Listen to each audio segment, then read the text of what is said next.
Today we are going to solve section E of IP sample paper 2025-26. तो हम इसका ABCD part solve कर चुके हैं and this is your last part which is E section. इसमें आपको 3 questions आएंगे 5 marks each. तो ये पूरा section आपका 15 marks का है. ठीक है, इसका pattern almost ऐसा ही रहने वाला है. जैसे कि आप इसमें देख सकते हो, जो पहला क्वेश्चन है लाइक 35 नंबर जो क्वेश्चन है हमारे पास, वो केस स्टडी बेस्ड क्वेश्चन है कंप्यूटर नेटवर्क्स पे. और ये बहुत सालों से ये क्वेश्चन ऐसे ही चला आ रहा है. We have practice number of questions like this, है ना. So ABC Private Limited is a leading global IT solution provider. The company's head office is located in Mumbai, while its regional office is in Jaipur. The Mumbai office consists of 4 departments: admin, sales, development and support. तो ये ऐसे diagram दिया होता है आपको हमेशा जब भी ये क्वेश्चन दिया होगा, ऐसा दिया होगा, फिर आपको बताया होगा कि सारे यूनिट्स के बीच में आपस में कितना डिस्टेंस है और किस यूनिट में कितने कंप्यूटर्स है, जैसे यहाँ पे दिया हुआ. And then they ask you a few questions. ठीक है, अब यहाँ पे 5 नंबर का क्वेश्चन है तो 5 अलग अलग क्वेश्चंस आपके पास होंगे. पहला क्वेश्चन है, suggest the most suitable department in the Mumbai office setup to install the server. Also give a reason to justify the suggested location. मतलब इतना ही घिसा पिटा क्वेश्चन है, ये फ्री के मार्क्स है आपके. तो हमें सर्वर कहाँ पे प्लेस करना होता है, जहां पर हमारा सबसे ज्यादा कंप्यूटर्स होते हैं. तो यहाँ सबसे ज्यादा कंप्यूटर्स किस में है? एडमिनिस्ट्रेशन डिपार्टमेंट में. So since we have maximum number of computers in administration department, we will have server in the administration department. तो हम यहाँ क्या कहेंगे, that the most suitable place to host server is administration department since it has the maximum number of computers. तो वो उसका reason हो गया, since it has the maximum number of computers. Then I draw a suitable cable layout of wired network connectivity between the departments in the Mumbai office. अब आपको cable layout बताना है departments को कनेक्ट करने का. तो इसमें बिना सोचे आप सीधा सीधा क्या कर सकते हो, जहां पर आपने सर्वर को प्लेस किया है उसको आप बाकियों के साथ कनेक्ट कर दो. ठीक है, so I am going to connect it to rest of the others. तो मैंने एक को बाकी सबके साथ कनेक्ट कर दिया. So I am connecting one with others.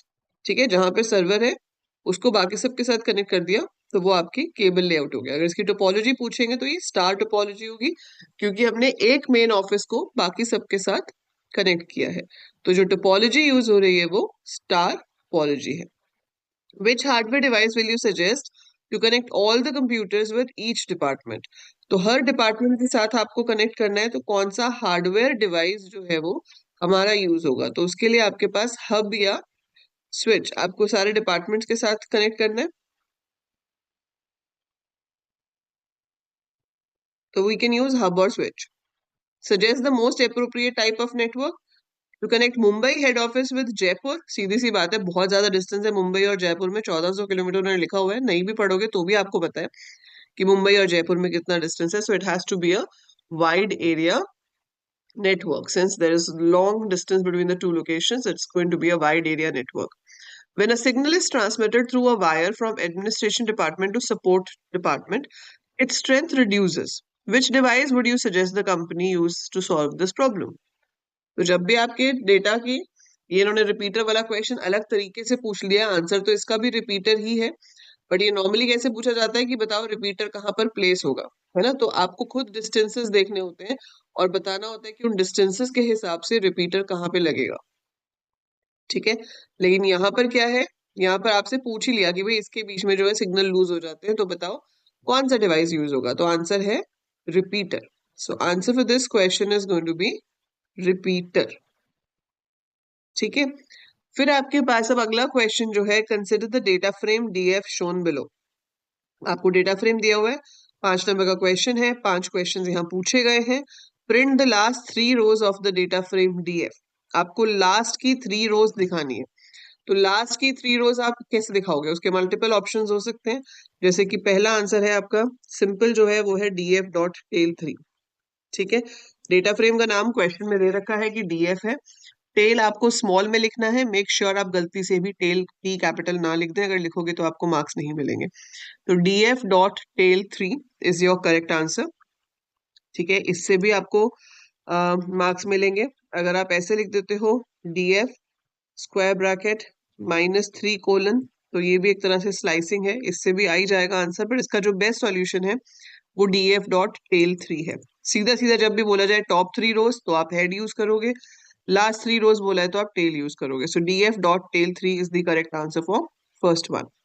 Add a new column named experience with values। अब आपको नया कॉलम ऐड करना है, सिंपल है, डेटा फ्रेम का नाम लिखो, स्क्वायर ब्रैकेट लगाओ, डबल कोट्स के अंदर आप नए कॉलम का नाम लिखोगे, ठीक है, and square bracket close, is equal to जो भी वैल्यूज दिए हैं उनको एज इट इज लिस्ट में दे दो। So it is 5 8 10 6 7। बहुत ही इजी क्वेश्चन है ये, ठीक है। So that is how a new column can be added. Then कह रहा है delete the column salary from the data frame. अब डिलीट करना है आपको। डिलीट करने के लिए बहुत सारे ऑप्शंस हैं, हम डेल भी यूज कर सकते हैं, हम पॉप भी यूज कर सकते हैं, या हम ड्रॉप भी यूज कर सकते हैं।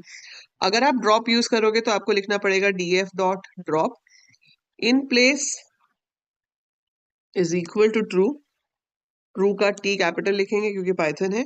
सो in place is equal to true, और यहाँ पर आपको देना पड़ेगा index is equal to 1। By default वो रो को डिलीट करता है, आप कॉलम डिलीट कर रहे हो तो आपको इंडेक्स इज इक्वल टू 1 देना पड़ेगा, and then you have to give the column name that is salary. So df dot drop in place is equal to true, index is equal to 1, column का नाम है salary। या इसकी जगह पर आप सिंपल ऐसे भी लिख सकते थे del df और स्क्वायर ब्रैकेट के अंदर salary। So this will also delete, या फिर मैं लिख सकती थी df dot pop round bracket के अंदर salary। So or any of these commands can be used to delete a column, ठीक है। देन है rename the column department to dept. अब रीनेम करना है आपको, तो रीनेम के लिए हमारे पास रीनेम कमांड होती है, तो आप लिखोगे df डॉट रीनेम। इसमें भी हमें क्या देना पड़ता है, अगर आप चाहते हो कि डेटा फ्रेम में ही चेंजेस हो तो in place is equal to true देना पड़ेगा। और आप क्या चेंज कर रहे हो, कॉलम इंडेक्स या row index. Column index change कर रहे हो तो columns is equal to dictionary में जो पुराना हेडिंग है पहले हम वो लिखेंगे, फिर कोलन जो न्यू चाहिए हम वो लिखेंगे, डिक्शनरी की ब्रैकेट क्लोज होगी, राउंड ब्रैकेट क्लोज हो जाएगी। So that's your rename command. So df dot rename in place is equal to true, columns is equal to, as a dictionary you have to give the old name colon the new name. So ये आ जाएगा। Last है display only the name and salary column from the data frame। तो आपको name and salary column को दिखाना है data frame से, तो किसी भी डेटा फ्रेम से जब दो ही कॉलम्स दिखाने हैं तो एक स्क्वायर ब्रैकेट दी। सिंस दो कॉलम्स हैं तो मैं फिर से स्क्वायर ब्रैकेट लिख के लिख सकती हूँ name comma salary। So this will show the thing, और स्पेसिफिकली उन्होंने डिस्प्ले बोला है तो आप इस चीज को प्रिंट के अंदर दे दो तो ज्यादा बेटर है। सो ये आपका आंसर हो जाएगा print df name comma salary. So quite easy data frame question, इससे ज्यादा ट्रिकी भी बन सकते हैं पर ये काफी स्ट्रेट फॉरवर्ड क्वेश्चंस थे। देन आपके पास लास्ट क्वेश्चन है एसक्यूएल का, जिसमें हमारे पास चॉइस है, तो या तो आप ऊपर वाले 5 क्वेश्चंस कर लो जिसमें क्वेरी लिखनी है, या फिर हम आउटपुट बताने वाले कर सकते हैं। So to extract the first 5 characters from the product code column in the product table, आपको कोई भी एक टेबल है प्रोडक्ट, उसमें से प्रोडक्ट कोड के पहले 5 कैरेक्टर एक्सट्रैक्ट करने हैं, तो कैसे लिखोगे। सो आई राइट सिलेक्ट, पहले 5 के लिए हम लेफ्ट से 5 उठा सकते हैं, लेफ्ट मतलब स्टार्टिंग हो गई ना। सो select left product underscore code comma 5 from products. So that's how you write it. So select left product underscore code comma 5 from products. तो left side से 5 letters मतलब first 5 letters वो show कर देगा। Then here to display the total number of orders from order ID column in the orders table. So total number of orders count करने हैं मतलब आपको उसका count करना है। तो आप क्या लिखोगे, select count bracket में order ID from orders। So आपके पास count होके आ जाएगा total number of orders। To display the year of the order dates from the order date column, इसमें से आपको डेट में से सिर्फ ईयर निकालना है, तो हम क्या यूज करेंगे, सिलेक्ट ईयर ब्रैकेट में order date from orders. So select year bracket में order underscore date from orders to display the address column from the customers table after removing leading and trailing spaces. So display the address column. तो हम क्या करेंगे? Select trim. So trim is the function which is used to remove the spaces. So select trim address from customers. And to display the current date, we have select now. या सिर्फ date भी कर सकते हो, जो भी आप लिखोगे that will show you the current date. अच्छा, ये सिर्फ डेट पूछा है, सो डेट अगर सिर्फ डेट ही दिखानी है तो आप यहाँ पे CURDATE भी लिख सकते हो, बिकॉज नाउ से डेट एंड टाइम दोनों आएगा। लेकिन सिलेक्ट करंट डेट या सिलेक्ट कर डेट से हमारे पास सिर्फ डेट आती है, टाइम नहीं आता, तो we can use this as the answer. ठीक है, इसमें तो क्वेरी लिखनी थी, अब इसमें क्या है, इसमें भी आपको क्वेरीज ही लिखनी है, आउटपुट नहीं है। To display the total number of characters in the string database systems. So select, इसमें टेबल नहीं है तो हम सीधा लिखेंगे select length. Length is a function which is used to count the number of letters. तो आपने ये लिख दिया, तो ये आपका आंसर हो गया फर्स्ट वाले का। ठीक है, so this is the answer of first one. Then second है, find the position of the first occurrence of the letter A in the product name column. So किसी भी कैरेक्टर की पोजीशन ढूंढने के लिए हमारे पास फंक्शन होता है instr. किसमें ढूंढना है उसको हम पहले लिखते हैं। सो हम किसमें ढूंढ रहे हैं? प्रोडक्ट नेम में। किसको ढूंढ रहे हैं? ए को ढूंढ रहे हैं, और ये किसी टेबल में से है तो इसलिए फ्रॉम प्रोडक्ट्स आ जाएगा। Calculate the square of the amount for each transaction in the transaction amount column. तो स्क्वायर निकालने के लिए आप मल्टीप्लाई मतलब ए इंटू ए भी कर सकते हो, अदरवाइज हमारे पास SQR फंक्शन है।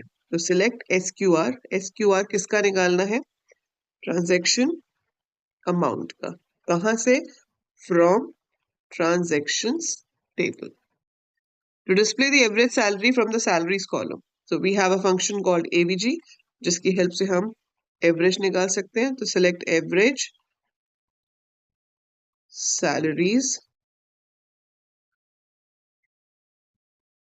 from employees. So select AVG salaries from employees. Display the total sum of salary from the salary column.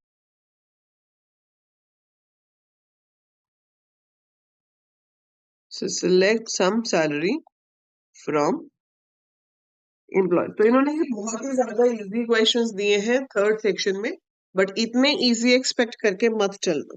ठीक है, तो ये सैम्पल पेपर में जो 5 मार्क वाले क्वेश्चन है, चाहे वो आपका कंप्यूटर नेटवर्क का था, चाहे SQL का या पाइथन का डेटा फ्रेम वाला, that was quite easy, quite straightforward, पर इतना भी सिंपल आने के चांसेस नहीं होते, so we have to be prepared for more.